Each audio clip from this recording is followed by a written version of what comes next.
विघ्नहर्ता श्री गणेश, श्री गणेश, श्री गणेश।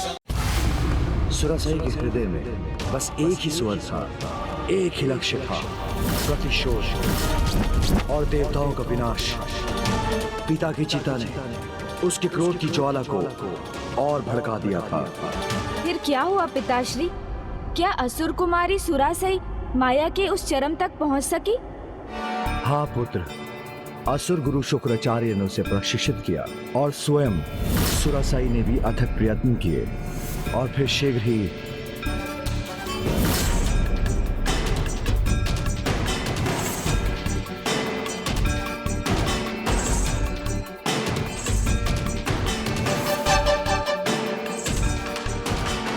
क्या मैं इतने समय से ध्यान में हूं कि रात्रि सब दोपहर हो गई है?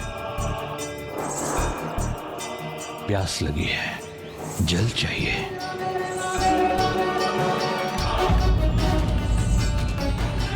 इसमें तो एक बूंद भी जल नहीं है। अब इस पर्वत पर कहां जल मिलेगा मुझे?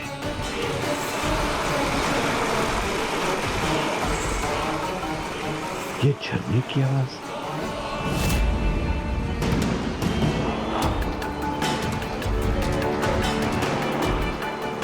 यहां इस नदी को पहले तो कभी नहीं देखा मैंने।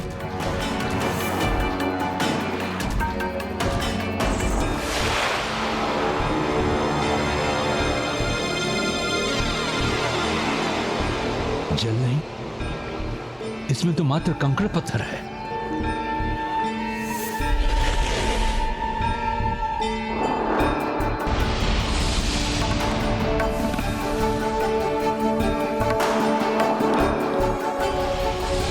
सब क्या हो रहा है?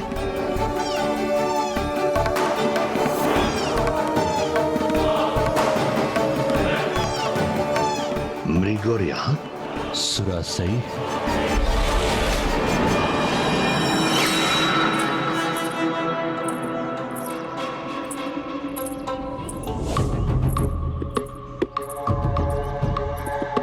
प्रणाम गुरुदेव। गुरुदेव, ये लीजिए जल। मेरी प्यास तो तुम्हारी सफलता से ही बुझ गई। तुमने श्रेष्ठतम आसुरी माया का रूप लेकर मुझे आनंदित कर दिया। ऐसी माया जिसे मैं भी नहीं पहचान सका। जल की धारा, रात्रि का दिन बनना, अद्भुत, सर्वथा अद्भुत है ये। गुरुदेव, ये सब तो आपके प्रशिक्षण का ही परिणाम है। सुरासाई, यदि मैं तुम्हारा गुरु तुम्हें पहचानने में असमर्थ रहा तो फिर तुम्हें कोई भी नहीं पहचान सकेगा। इसलिए इस मायावी कौशल की पराकाष्ठा को छूने के पुरस्कार स्वरूप तुम्हें नया नाम देता हूं मैं, आसुरी माया। आसुरी माया। गुरुवर, आसुरी माया की प्यास तो तब तक नहीं बुझेगी जब तक वो अपने प्रतिशोध की अग्नि को शांत नहीं कर लेती। मुझे आपके अगले आदेश की प्रतीक्षा है। अब तुम्हें उस आसुरी वंश को जन्म देना है। ऐसी संतान के लिए तैयार है जिसके स्वरूप के आगे सभी पद मुरझा जाए। ऐसी संतान जिसकी दहाड़ के आगे सहस्त्र सिंहों की दहाड़ भी शून्य लगे। ऐसी संतान जिसके आगे सहस्त्र गजों का बल भी व्यर्थ हो जाए। ऐसी संतान जो जंगली अज के समान हठी हो, जिसके उसके पद से कोई भटका ना सके। हाँ गुरुदेव, यही तो मेरी भी कल्पना है। क्या करना होगा मुझे? महान ऋषि जिन्होंने तप से अपार तपो शक्ति अर्जित की होगी, वही तुम्हें ऐसी संतान दे सकते हैं। कौन है ये ऋषि? महर्षि कश्यप। महर्षि कश्यप। महर्षि कश्यप। ऋषि कश्यप? किंतु पिताश्री, ऋषि कश्यप को उस आसुरी कन्या ने अपनी सहायता के लिए मनाया कैसे? उसने ऋषिवर को मनाया नहीं, अपितु उनके साथ भी मायावी छल किया। जब वो वन में विचरण कर ध्यान का स्थान ढूंढ रहे थे, सुरासाई को उनकी उपस्थिति का आभास हो गया और उस मायावी ने एक मायावी छलावे का निर्माण किया।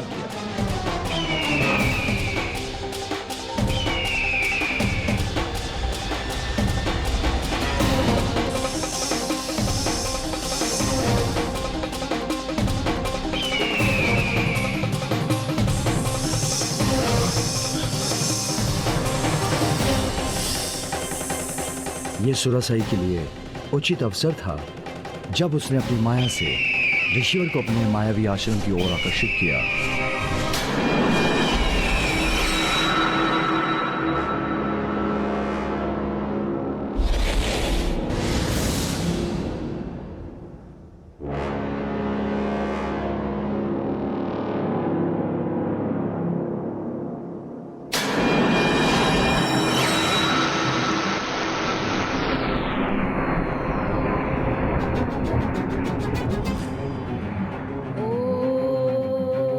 यहाँ इस वन में ओम के उच्चारण का स्वर कहाँ से आ रहा है?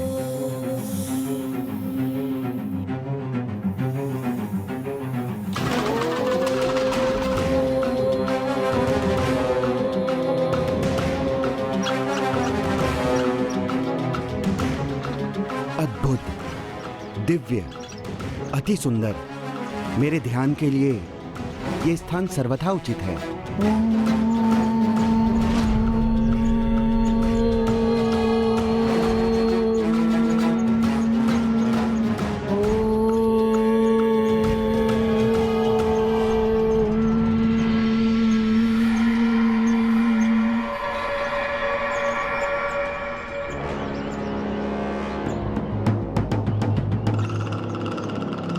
हे ऋषिवर, स्वागत है। आपके आगमन से मेरी सभी प्रार्थनाएं आज पूर्ण हो गईं। आप जैसे महान दिव्य महर्षि की सेवा करने की इच्छा आज पूर्ण हो गई। देवी, आपके आश्रम की स्वच्छता एवं शांति देखकर हम अत्यधिक प्रभावित हुए हैं। इस तपस्विनी के पास इस आश्रम की देखरेख के सिवाय और कार्य ही क्या है प्रभु? मेरी तो एक ही इच्छा थी ऋषिवर, कि किसी दिन दिव्य ऋषि मेरे इस आश्रम का लाभ उठाएं। अब आप कृपा कर मेरे इस आश्रम को अपना लीजिए गुरुदेव। आइए गुरुदेव, स्थान ग्रहण करें।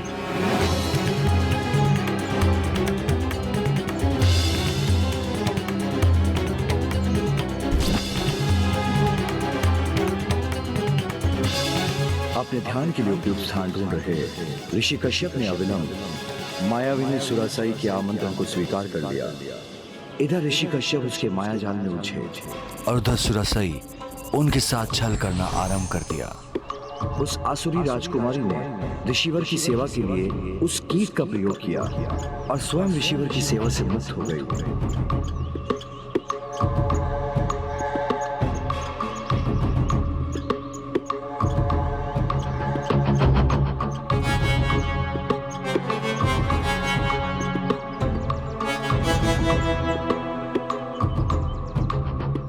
और फिर एक दिन ऋषिवर के नेत्र खुले।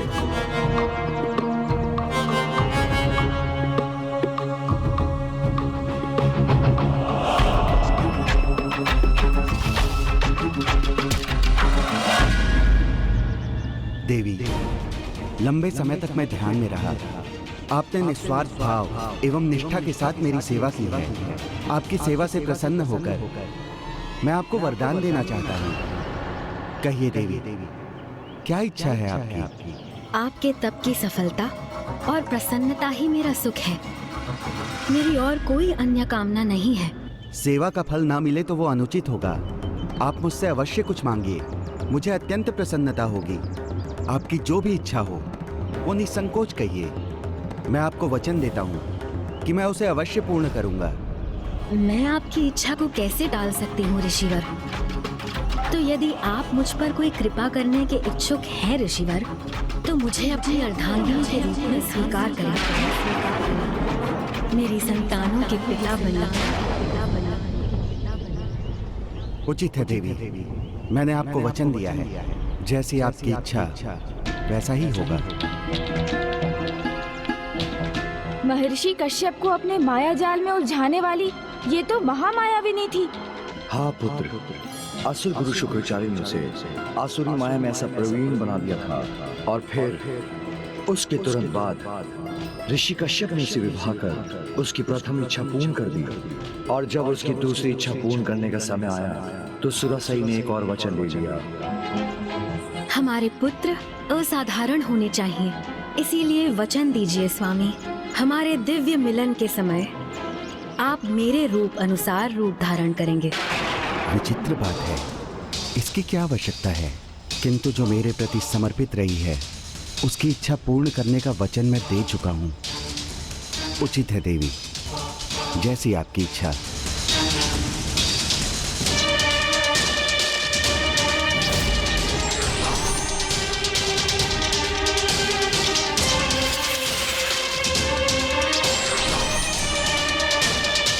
ऐसी संतान के लिए तैयार हो जिसके स्वरूप के आगे सभी पद मुरझा जाए।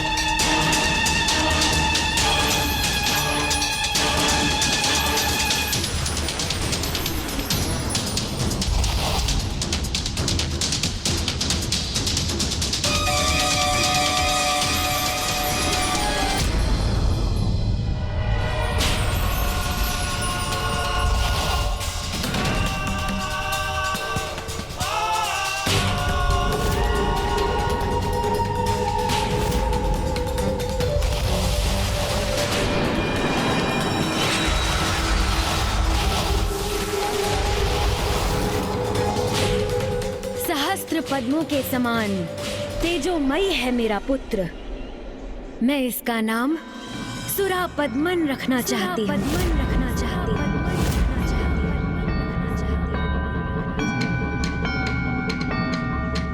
ऐसी संतान जिसकी दहाड़ के आगे सहस्त्र सिंहों की दहाड़ भी शून्य लगे। अब इसने सिंहनी का रूप क्यों धारण किया?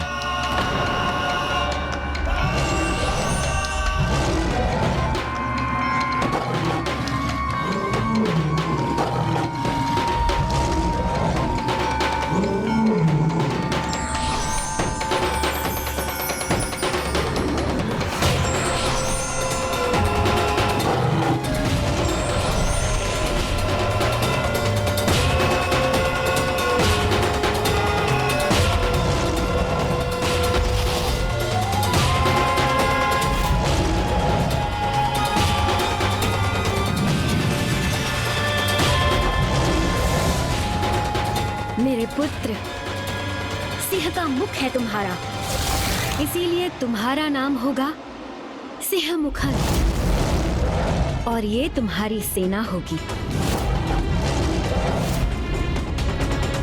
मेरा संशय बढ़ता जा रहा है, ये इतने असाधारण पुत्र और उनकी सेनाओं को क्यों उत्पन्न कर रही है?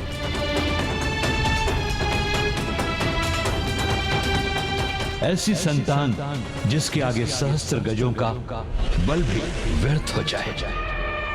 उचित समय आने पर इसका सत्य उजागर अवश्य हो जाएगा।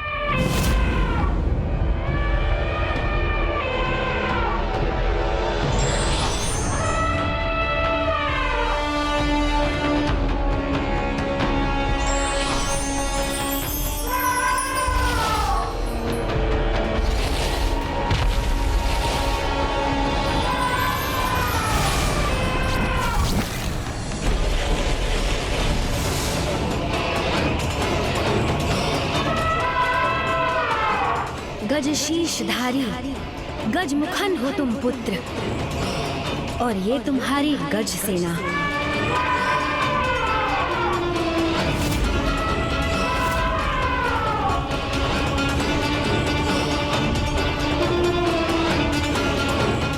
ऐसी संतान जो जंगली अज के समान हठी हो, जिसके उसके पद से कोई भटका ना सके। एक ऋषि होने के नाते मुझे अपने वचन का मान रखना ही होगा। परिस्थिति चाहे जो भी हो, उचित समय आने पर इसका सत्य उजागर अवश्य हो जाएगा।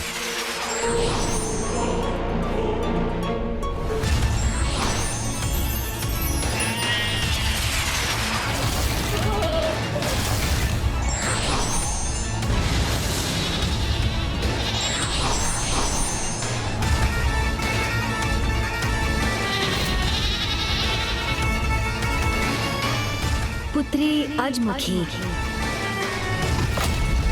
सिंहमुखन, गजमुखन, सुरापद्मन, अजमुखी।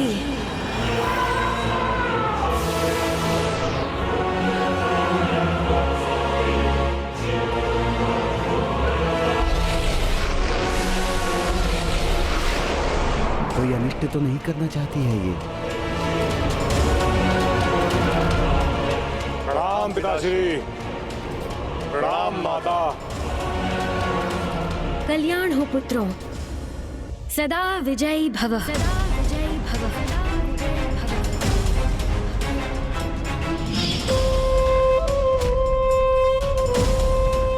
अब मेरे महाबली पुत्र हैं, सेनाएं हैं। शीघ्र मैं देवताओं से प्रतिशोध लेने में सफल होंगी।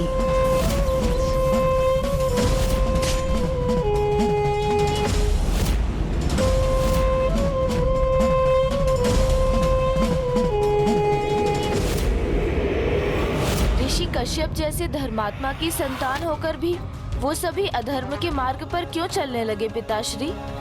ऋषि कश्यप ने तो प्रयत्न किया था कि उनकी संतानें धर्म के मार्ग पर चले, परंतु उसकी माता के मन में इतना विष था कि वो भी इससे अछूते नहीं रह पाए। धर्म का मार्ग कठिन हो सकता है, किंतु वो हमें अपने लक्ष्य तक सफलतापूर्वक ले जाता है। हम धर्म का साथ छोड़ देते हैं, उसी दिन हम अपने सर्वनाश का मार्ग प्रशस्त कर अपने विनाश को निमंत्रण देते हैं। इसीलिए हमें सदैव धर्म का पालन करना चाहिए। व्यर्थ है ये सब।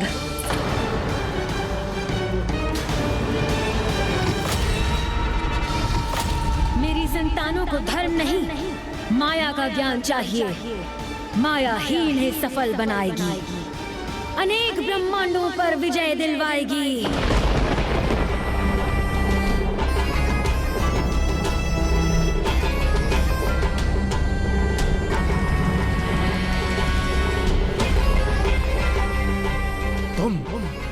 एक आसुरी, तुमने छल किया है मेरे साथ।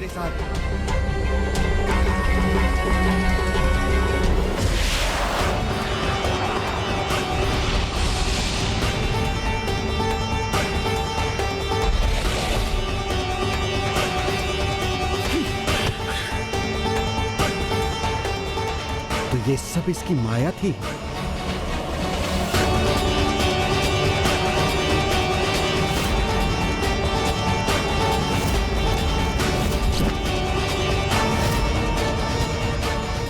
ये तो असुरेंद्र की पुत्री है, जिसे मात्र प्रतिशोध चाहिए।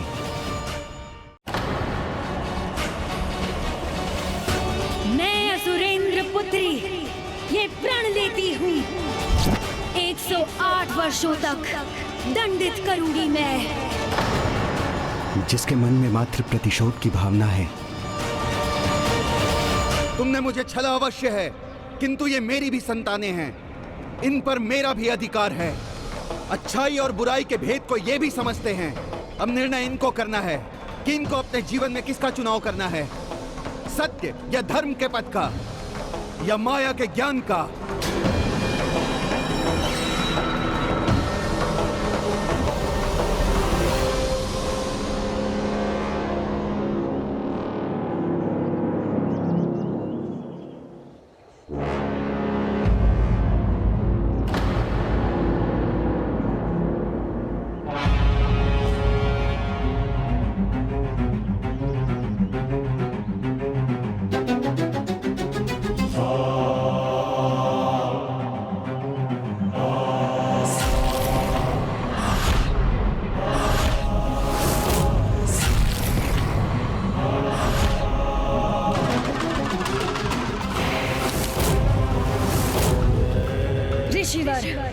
चुनाव स्पष्ट है।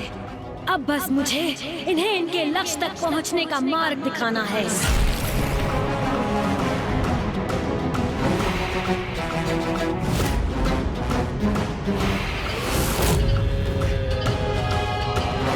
और यदि ये तुम्हारे बताए मार्ग पर चलेंगे तो इनका एकमात्र परिणाम होगा भयंकर सर्वनाश। अवश्य, दुष्ट देवताओं का सर्वनाश।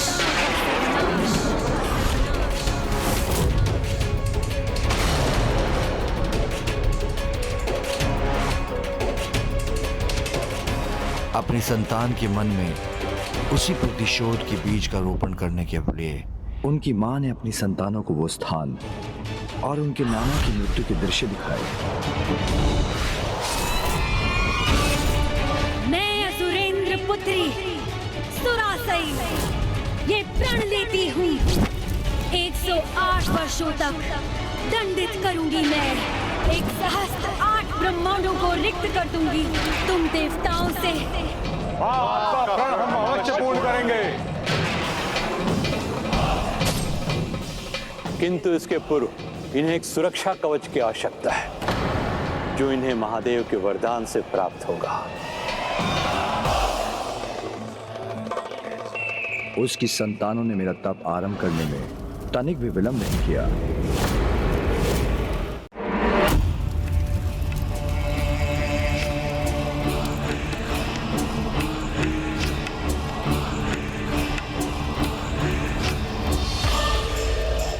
कदाचित प्रभु महादेव विशेष आहुति से ही प्रसन्न होंगे।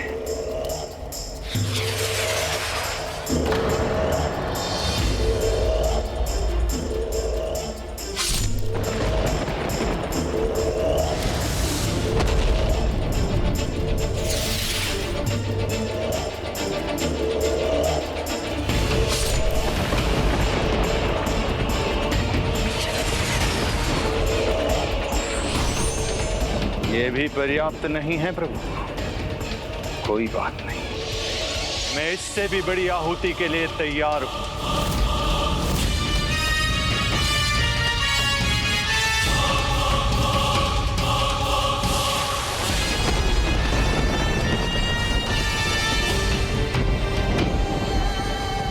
हमारे अग्रज के समान हम भी आहुति देंगे।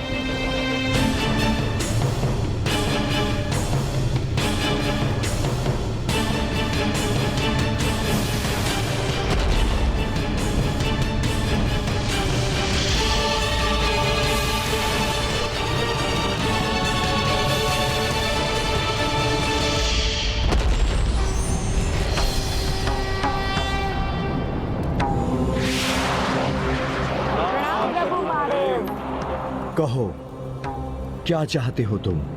आप हमें अमृतत्व तो प्रदान नहीं कर सकते हैं महादेव, किंतु हमें ऐसी असीम शक्ति दे कि हमें कोई भी अस्त्र शस्त्र पराजित नहीं कर सके। मात्र आपका पुत्र, जिसका जन्म केवल आपके ही अंश से हुआ हो और उसमें उसकी माता का कोई भी भूमिका ना हो, वही हमें पराजित कर सके।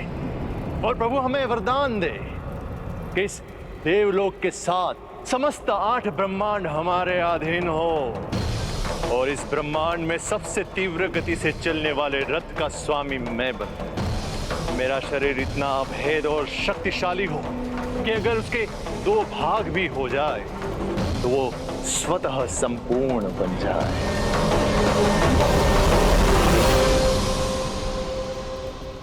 तथास्तु, तथास्तु, तथास्तु।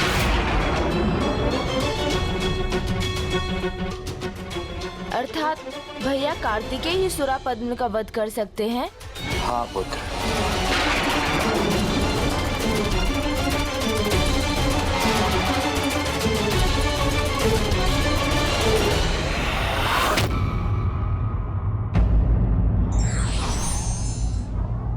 शुद्ध चित्त सात्विक व्यक्ति के साथ किया गया छल प्रपंच अक्षम्य अपराध है।